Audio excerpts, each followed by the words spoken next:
नमस्कार, मैं श्याम गिरी। आप देख रहे हैं टीएफडी इंडिया न्यूज 24। टीएफडी इंडिया न्यूज 24 में आप सभी दर्शकों का स्वागत है। क्या मोदी सरकार इमरजेंसी लगाने की तैयारी में है? मोदी की सरकार का यह जो चर्चा उठ खड़ा हुआ है और प्रधानमंत्री मोदी का प्लान लीक हो गया है, यह बहुत ही गंभीर आरोप है और इस पर हम समझने का प्रयास कोशिश करेंगे, क्योंकि राहुल गांधी ने कई सारे कारण बताए हैं और राहुल गांधी ने कहा कि हमारे पास सूचना है और सरकार के लोग ही सूचना देते हैं। बड़ी ध्यान से समझने की चीज है कि राहुल गांधी जो आरोप लगा रहे हैं, राहुल गांधी का कहना है कि चुनाव आयोग के अंदर से उनको फटाफट खबरें आती हैं, ब्यूरोक्रेसी के अंदर से ही खबरें आ रही है कि सरकार क्या कर रही है, सरकार के अंदर से ही, मंत्रालय के अंदर से ही खबरें आ रही कि सरकार क्या कर रही है। सरकार इस देश के अंदर इमरजेंसी लगाने की तैयारी में है, जिस तरह से स्थितियां बन रही हैं। अब इसका आधार क्या बताया राहुल गांधी ने? आधार राहुल गांधी ने सीबीएसई से शुरुआत की। एक एक चीज आप दर्शकों के सामने मैं रख रहा हूं, आप दर्शक बहुत ध्यान से इसे देखिए। राहुल गांधी ने सीबीएसई को लेकर के कहा कि सीबीएसई अध्यक्ष का ट्रांसफर हो गया, सीबीएसई सचिव का ट्रांसफर हो गया, एक सदस्यीय जांच समिति गठित और असल जिम्मेदार धर्मेंद्र प्रधान सुरक्षित, अधिकारियों को हटा दिया, मंत्री को बचा दिया। यह जवाबदेही नहीं, यह कवर अप है, कवर अप है, यानी कि शिक्षा मंत्री को बचाने का यह तरीका है। आगे क्या कहते हैं? कहते हैं और असल जिम्मेदार धर्मेंद्र प्रधान सुरक्षित हैं, अधिकारियों को हटा दिया, मंत्री को बचा दिया। यह जवाबदेही नहीं, कवर अप है, इनका कहना है। कह रहे हैं कि हमारी मांग आज भी वही है, शिक्षा मंत्री को बर्खास्त किया जाए और स्वतंत्र न्यायिक जांच हो। ये मांगे कोई मोदी सरकार की एक महीने पूरी अंदरूनी फाइल नहीं जो यूं ही बुला दी जाए।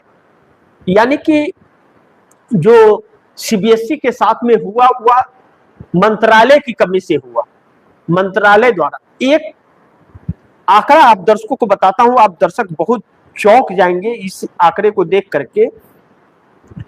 कहा जा रहा है कि इस मंत्रालय ने सीबीएसई से जो फीस लेकर के, और फीस मतलब समझ रहे आप दर्शक, पेपर को रीचेक करने के लिए पर क्वेश्चन दिया जाता है, उसके बाद रजिस्ट्रेशन का अलग से 100 रुपया दिया जाता है। 25 रुपया प्रति क्वेश्चन देना पड़ता है चेक करने, उसको रीचेक करने का। और दूसरा, उसके जांच के लिए आवेदन करने के लिए उसके लिए भी पैसे जमा करना पड़ता है। इसे एक कमाई का जरिया सरकार ने बना लिया है, पेपर लीक को। तो इसका एक आंकड़ा आया है कि 24-25 के फाइनल ईयर अकाउंट में AIIFY 2024-25 का डाटा कहता है कि total income from all sources 1965.6 crore रुपया कमाया गया। कब? 24-25 में। 25-26 में total income from academic service like, इसमें 1536.6 करोड़ रुपया कमाया गया। इसमें एग्जाम फीस, रजिस्ट्रेशन, ये चीजें हैं, और fees it's total surplus 728.6 crore, यानी कि यह टोटल मिलाकर के 3500 कुछ करोड़ रुपया सरकार ने पेपर लीक से कमा दिया। पेपर लीक से 3500 कुछ करोड़ रुपया सरकार ने कमा लिया। ऐसा कभी भी नहीं हो रहा था।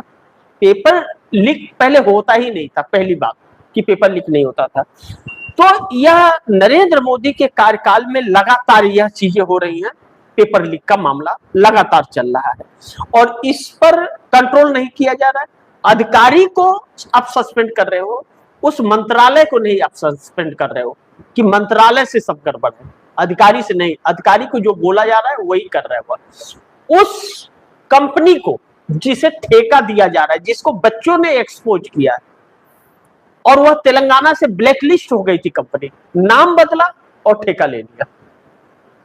ऐसे जानते हुए कि ब्लैक लिस्टेड है, उसके डिपार्टमेंट या सिस्टम उसका सही नहीं है, और ऊपर से नीचे सब मिल करके पेपर लीक करते रहे। तो ऐसे ऐसे लोगों को, गुजरात की कंपनियों को बिहार ब्लैक लिस्टेड किया हुआ है, गुजरात की कंपनियों को फिर दे दिया जा रहा है। तो यह सारी चीज चल रही, यह पहला रीजन बताया उन्होंने। दूसरा यह बताया कि चुनाव आयोग की तरफ से भी खबर आ रही है उनको। तो चुनाव आयोग की तरफ से जो राहुल गांधी ने खबर बताई कि यह सब कुछ दबाव और प्रेशर में हो रहा है, चुनाव मैनेज दबाव और प्रेशर में किया जा रहा है, एसआईआर सरकार के दबाव में किया जा रहा है विपक्ष के वोट को काटने के लिए। अब चुनाव आयोग का यह वजह है, राहुल गांधी बताते हैं चुनाव आयोग की तरफ से इसलिए सूचनाएं आ रही हैं कि वह दबाव में कर रहा है। अब अगर हालात बिगड़ गए, बांग्लादेश, नेपाल, श्रीलंका वाले हालात हो गए, तो लोगों ने क्या किया था, न न्यायपालिका को छोड़ा, न चुनाव आयोग को, न ब्यूरोक्रेसी को, न सरकार को।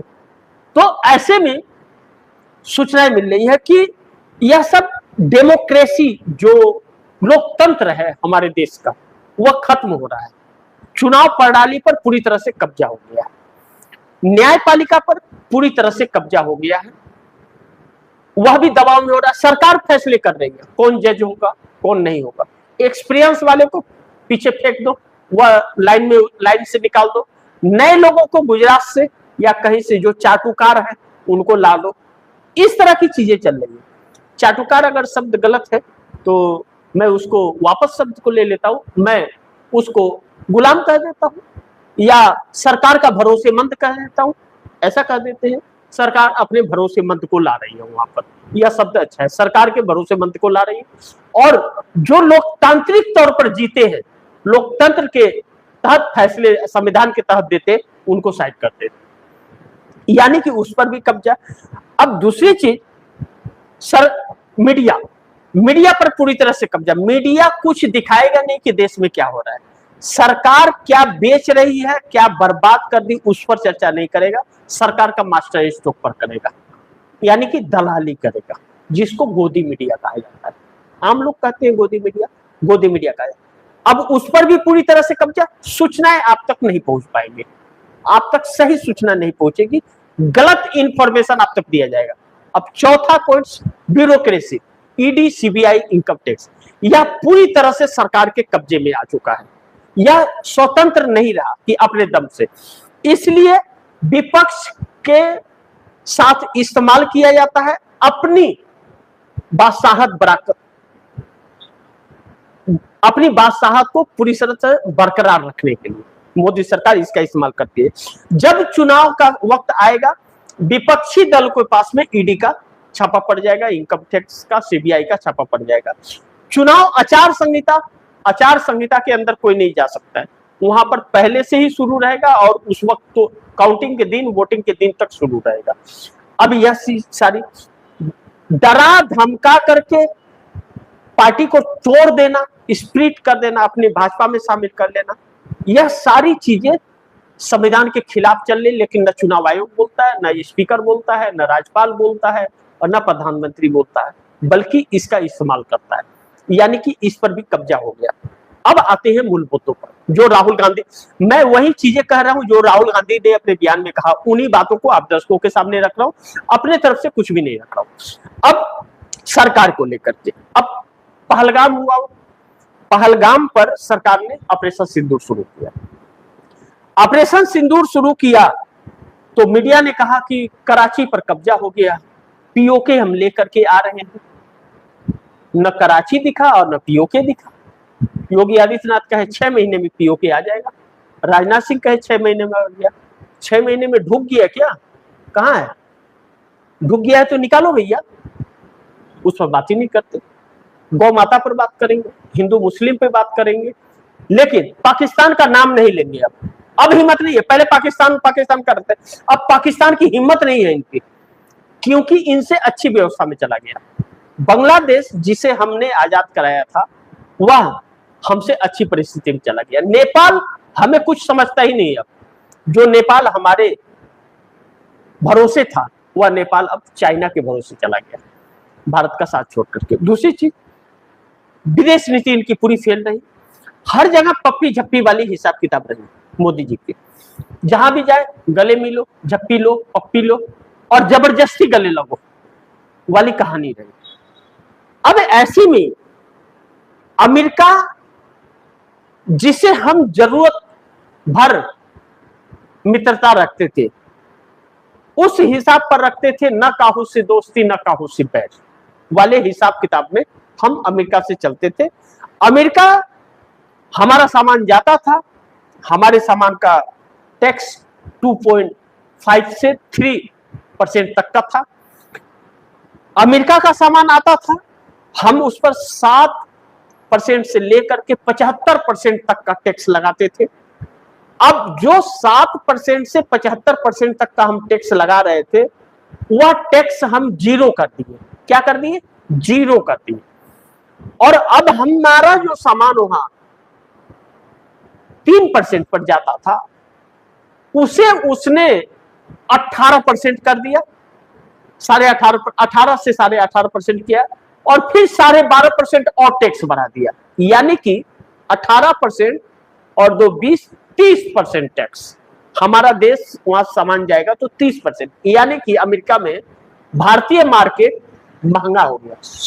वैसे ही 100 रुपया का सामान 130 रुपया में हो गया। अब 130 रुपया हो गया तो हम क्या बेचेंगे?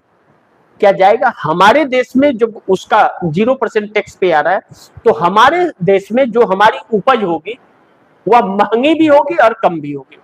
उसके बाद हम वहां देंगे तो वह और महंगी होगी। हमारा सामान कोई नहीं खरीदेगा, कम रेट में जो मिल रहा है वह खरीदेगा। लेकिन हमारे देश में अमेरिका का सामान खरीदना हमारे लिए मजबूरी हो जाएगी। ऐसे में हमारे देश की किसानी खत्म हो जाएगी। सरकार ने यह जानबूझ करके, मोदी ने अपनी जान हलक में फंसी थी, उसके लिए यह सब किया। यानी कि पूरी व्यवस्था का शेयर मार्केट पूरी तरह से क्लैप्स कर रहा है। अब आप दर्शक इसे ध्यान दीजिए, राहुल गांधी भी याद दिला रहे और मैं भी बता रहा हूं। 4 जून जब मोदी सरकार जिस दिन आई थी, उस दिन 30 लाख करोड़ रुपए का शेयर मार्केट क्रैश हो गया था, इसलिए कि 400 के पार के नारा था और मोदी साहब कह रहे थे शेयर मार्केट में पैसा लगाओ, 400 के पार सीटें आ रही है, 450 के पार एक मजबूत सरकार। लेकिन वो आ गई 240 पर। 30 लाख करोड़ रुपए का शेयर मार्केट क्रैश हो गया। आप जानते हैं, मोदी के जो खास लोग बड़े बड़े थे, उन्होंने पैसे लगाया और पैसे कमा करके निकल गए बाहर। मध्यम वर्ग के लोग डूब गए। तब से जो सिलसिला शुरू हुआ, मैं उसके पहले की बात ही नहीं कर रहा हूं, उसके पहले जो बर्बाद हुआ वो छोड़ दीजिए, मैं उसके 24 से बात कर रहा हूं। अब उस 30 लाख करोड़ से शुरू हुआ मार्केट डाउन का, तो आज तक मार्केट रुका ही नहीं और पूरी मार्केट क्लैप्स कर गई, खत्म। 6 महीना पहले, 6 महीना पीछे जाइए आप, राहुल गांधी ने पार्लियामेंट से निकल करके, पार्लियामेंट में चर्चा करना चाहते थे, नहीं चर्चा हुआ, ने दिया मोदी सरकार ने, तो राहुल गांधी ने बाहर आकर के ANI को एक बयान दिया और कहा कि इस देश की इकोनॉमी जो है डेड इकोनॉमी हो गई है। डेड इकोनॉमी यानी कि इकोनॉमी है ही नहीं, खत्म हो गई है। जो दिखाया जा रहा है, बताया जा रहा है, वह एक झूठा हवा भरा हुआ गुब्बारा है। अब अगला देखिए, IMF की रिपोर्ट आती है, IMF की 24-25 की रिपोर्ट आती है। IMF की रिपोर्ट में यह कहा जाता है कि भारत C ग्रेड में आ गया है। किसमें? C ग्रेड में। भारत 5वें नंबर पर आता है और कहा जाता है भारत 4थे नंबर पे। अरे भैया, 4थे नंबर पर तो मनमोहन सिंह ने ही देश को दे करके गए थे GDP में। मनमोहन सिंह के वक्त ही 4थे नंबर पर था, तो लेकिन ये रहते हैं 5वें नंबर। वर्ल्ड बैंक को यह प्रेस कॉन्फ्रेंस करके कहना पड़ता है कि किसने कहा कि भारत 4थे नंबर की इकोनॉमी है, जापान 4थे नंबर पर है। तब यह कहते हैं कि ऐसे गलती हो गई, मिस्टेक हो गया। यह मिस्टेक होने वाली बात है? विश्व के रैंकिंग का मिस्टेक होने वाली बात है क्या? यह देश को बेवकूफ बना देता है। अब फिर चौथी पे आए, चौथी ही मान लिए इनको। अब यह छठे नंबर पर आ गए इनके अनुसार, लेकिन हकीकत में यह 7वें नंबर पर। हम चौथी नंबर पर 14 में थे, हम 7वीं नंबर पर आ गए। तो यह फासला क्यों बच रहा है? पत्रकारिता का स्तर जो है 157 पर चला गया है विश्व में। यानी कि पत्रकारिता में हम लोकतांत्रिक नहीं हैं, हम गुलाम और दलाल हैं पत्रकारिता में। रैंकिंग यह बताती है। अब महत्वपूर्ण यह कि रसिया और ईरान, राहुल गांधी आगे कहते हैं कि रसिया से हमें कच्चा तेल सस्ता और सब्सिडी पे मिलता था, ईरान से हमें डॉलर और यूनान नहीं, हमें भारतीय रुपया में मिलता था और 60 दिन के उधार पर, और शिप का किराया नहीं लगता था, इंश्योरेंस का चार्ज नहीं लगता था, और भारत में ला करके माल दिया जाता था, और पैसे भारत के ही बैंक में रुपया में जमा होते थे। अब उससे भी बंद कर दिया। अब अमेरिका से ला रहा है, उससे 1.5 गुना दाम देकर, और ट्रांसपोर्टिंग 7 दिन के जगह 60 दिन पर आ रहा है वेनेजुएला और अमेरिका से। तो हम कास्ट महंगे हो रहे हैं। कर्ज 220 लाख करोड़ रुपए का कर्ज है। अब इस सरकार ने सोना बेच दिया। सोना बेच दिया। ब्लूमबर्ग की रिपोर्ट यह कहती है, ब्लूमबर्ग की रिपोर्ट के अनुसार हमारे देश की सरकार ने $12 बिलियन का सोना बेचा। अब सोना बेच दिया इस सरकार ने, इसकी चर्चा भी नहीं, और उस रिपोर्ट को फेक रिपोर्ट कहती है, ब्लूमबर्ग की रिपोर्ट को। सोचिए, ब्लूमबर्ग की रिपोर्ट को फेक कहती है। अब आरबीआई ने उस पर बयान दिया, आरबीआई ने बयान दिया कि नहीं, हमने सोना नहीं बेचा, और एक चार्ट जारी किया। चार्ट जारी किया इस सरकार ने, आरबीआई ने, तो वह चार्ट उस वक्त का दिया जो अप्रैल महीने का, मई का नहीं दिया, और सोना बेचा है मई में, और अप्रैल का दिखा रही है। मैं अगर उस पूरे आंकड़े को आप दर्शकों को बताऊं तो वह आंकड़ा यह कहता है कि 2025 में हमारे पास 880.18 मेट्रिक टन सोना है हमारे पास। अब इधर का नहीं दिखा रही है। अब जो यह चीज नहीं दिखा रही है, बता रही है, इधर का लिस्ट नहीं दे रही है, क्योंकि बेची मई में है, मई महीने में सोना बेचा गया है। जब अभी रिजल्ट जब 4 मई को आया, उसके बाद बेचा गया है सोना, या उसी के आसपास में सोना बेचा गया है। अब ऐसे में सरकार फंस गई।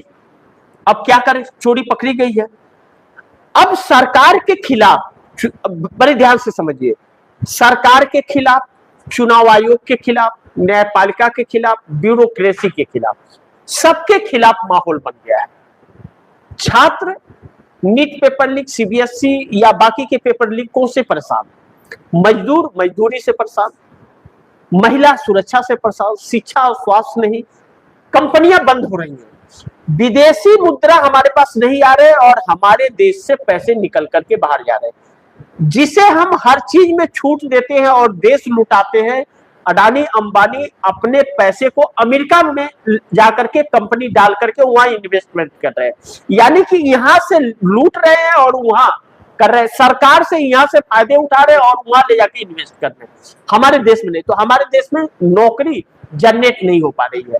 नौकरी जनरेट नहीं हो रही तो हमारे पास आने वाले वक्त के लिए, बच्चों के लिए भविष्य नहीं है। दूसरा, सरकारी स्कूल बंद किए जा रहे हैं और प्राइवेट को प्रोत्साहन दिया जा रहा है। प्राइवेट में डोनेशन बहुत काफी है, फीस है, और मजदूर को मजदूरी मिल नहीं रही, वो अपने बच्चे को नहीं पढ़ा पा रहा है।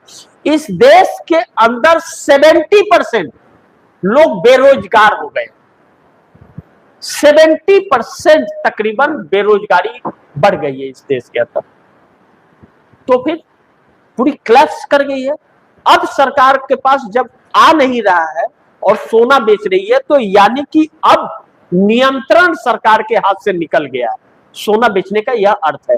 अब ऐसे में जब पूरा सब कुछ हाथ में निकल गया है, तो इस सरकार के खिलाफ जो माहौल बन रहा है, उससे जनता दौरा न ले, इसके लिए अराजकता फैला करके और इमरजेंसी लगाने की एक बड़ी तैयारी सरकार की चल रही है। और यह प्लान लीक हो गया, सरकार के अंदर से ही खबरें आ रही हैं राहुल गांधी के पास, और इस बात को राहुल गांधी ने सबके सामने, देश के सामने रखा है। यानी कि इमरजेंसी लगेगी तो सब कुछ समाप्त हो जाएगा, आपको बोलने की आजादी नहीं रहेगी, सरकार समय सीमा तय करेगी आप कब बाहर निकलेंगे, क्या करेंगे, क्या नहीं करेंगे, क्या लेन देन करेंगे, वह सरकार के अनुसार ही चलेगा। चुनाव नहीं होंगे, कुछ भी नहीं होगा। ऐसे में यह सरकार इस तरफ कदम बढ़ा रही है, इसके पास कोई रास्ता नहीं है, या तो फिर झोला उठा करके चली जाएगी। अब यही चीज बाकी रह गया। बाकी देखते हैं आगे क्या होता है, जो भी होगा खबरें आप दर्शकों तक लाऊंगा। लेकिन इस वक्त ऐसा लग रहा है या तो सरकार गिर जाएगी मोदी की, और क्योंकि मोदी का प्लान पूरी तरह से फेल हो चुका है। अब पार्टी जिस तरह से तोड़ी जा रही है, चाहे टीएमसी तोड़ी गई, चाहे बाकी चीज पार्टियां तोड़ी जा रही हैं, खरीद फरोख्त हो रहा है, चुनाव में विश्वास नहीं रह गया। चुनाव आयोग की विश्वसनीयता जो 2019 में 52% थी, 24 में 25% थी, और अब डबल जीरो माइनस, कोई विश्वास ही नहीं करता चुनाव पर। तो यह सब कुछ कंप्रोमाइज कर लिया गया, एक अघोषित आपातकाल चल रहा है, अब सरकार के खिलाफ माहौल चल रहा है। तो इस पर एक इमरजेंसी लगाने की बड़ी तैयारी सरकार की, यह प्लान लिखा हुआ है, और राहुल गांधी ने ही इस बात को देश के सामने रखा है, मैंने आपके सामने रखा। यह सब राहुल गांधी के कहे हुए बयानों के आधार पर यह खबर मैं आप दर्शकों तक पहुंचाया हूं। और सोने का लिस्ट है, जीडीपी का लिस्ट है, आईएमएफ की रिपोर्ट है, सारी चीजें देश के सामने हैं। अब देखते हैं कि सरकार करती क्या है। बाकी आप दर्शक क्या सोचते हैं, आप दर्शकों की क्या राय है, क्या सुझाव है, कमेंट बॉक्स में जरूर दीजिएगा। इस खबर को ज्यादा से ज्यादा शेयर कीजिएगा, अपने दोस्तों को भी कहिएगा आगे शेयर करें। और आपने टीएमटी इंडिया न्यूज़ 24 को सब्सक्राइब नहीं किया, सब्सक्राइब कर लीजिए, अपने दोस्तों को भी कहिएगा सब्सक्राइब करें। मिलते हैं अगली खबर के साथ, तब तक के लिए नमस्कार।